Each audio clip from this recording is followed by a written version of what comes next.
We are in Khan Khalili. Everything starts here. When I decided to become a jeweler, I had to learn the crafts. So I came here to teach me the basic of the silversmithing. Khan el Khalili, one of the oldest markets in the world and the home of modern Egyptian jewellery. The first piece, I do it in this workshop up. Above the narrow alleyways, workshops create goods to sell in these stores below. Khan el Khalili. So that was the hub, the center of all this flourishing explosion of art and creativity. You have the divisions. You have the first, like the idea, the formation of the idea of guilds. So you have the specialization. We are in the spot which is the very important spot for gold industry in Egypt. We are buying by weight. It's a nostalgia for me. Every memory come back. Alhamdulillah, زيك. I used to sit with this man, he's an old friend. In the 1960s, she was the first woman that apprenticed in Cairo's jewellery scene. I think without that and that real trailblazing attitude, you wouldn't have had many of the female designers in the industry doing what they're doing today. It is my story and my history. أنا عارفة. شكراً. أشكرك. أنا كمان. I was in love with this job. I was in love with this profession. If you love the things, you don't feel it's that hard. Now I realize it wasn't easy. I learned from the best masters. Haki Said was the first man who taught me how to do the basic of the jewelry making. He was very kind because he showed me everything.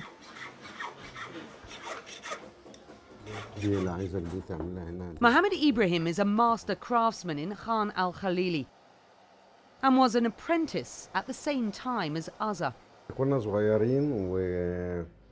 We were young and we were going to the same silver maker.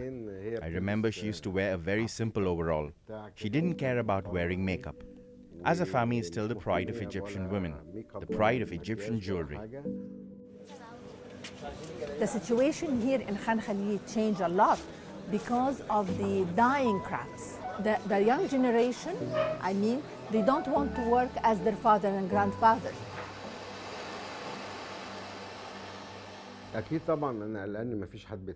There's no one coming outside of these circles to learn these skills. No one wants to learn this craft. This knowledge is not found in books. This knowledge cannot be transferred through books. You need a living book. And then this living book is the master, and he will give it to the apprentice. And the apprentice will show a great deal of devotion to his master and to the beauty of the art. But Azza's imagination soon outgrew the skills learnt in the workshops of Khan el Khalili. I think when my mind was more advanced and my hand is less advanced, I faced a problem. I went to London and I learned a lot because I learned it in the scientific way. It was completely different methods of doing jewellery and learning about jewellery. The thing about Azza Fahmy's work is that you can see it at 1,000 paces. People see arts and design and jewellery as distinct and very separate, and she's helped marry this. She doesn't think that jewellery has to just sit in this little box. You can actually do art with it, you can do fashion with it. There's the Azza Fahmy DNA that you can see in all of her designs.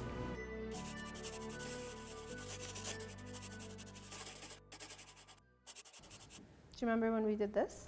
Yes, I love it. I love it. And I remember when you told me, Mommy, make it bigger. Azza is passing on that passion to a younger generation, including one of her daughters, Amina, who joined the jewellery brand back in 2005. Hand of Fatima, it reminds you of the old Ottoman jewellery. Yes. You know, Actually, when I joined, we weren't aligned so much because I was obsessed with everything in, contemporary, and she wasn't. But over time, I've learned to appreciate everything that comes from the heritage because it had so much technique, so much history, so much of a story to tell. And she became fond of everything that was contemporary, and she started to seeing the beauty of it. I was only looking to the traditional jewellery, and now I look at the contemporary jewellery as well. We've educated each other.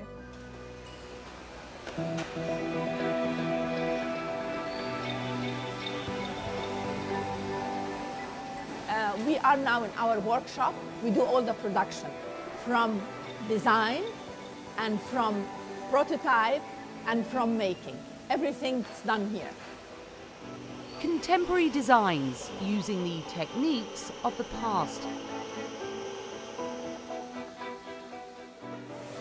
Filigree is one of my favorite techniques. This is an old technique. I miss it very much. I miss working with my hand.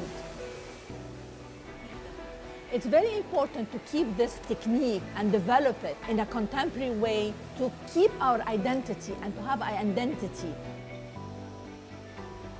We try to benefit from the old masters. You have 60 years old people, and we always put beside them a young generation. In this simple way, we transfer knowledge of all techniques. I'm still learning. I'm still assisting a master craftsman. I know how to polish, how to handle a piece. I can assemble, I can weld, I can do almost everything. You know, I feel that all this journey makes me master my own profession. I know everything about this profession.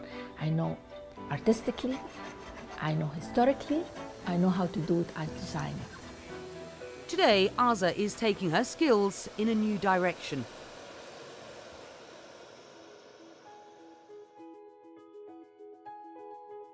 Craftsman is the best person to do a piece. The designers is the one who have the ability to open his mind and fly.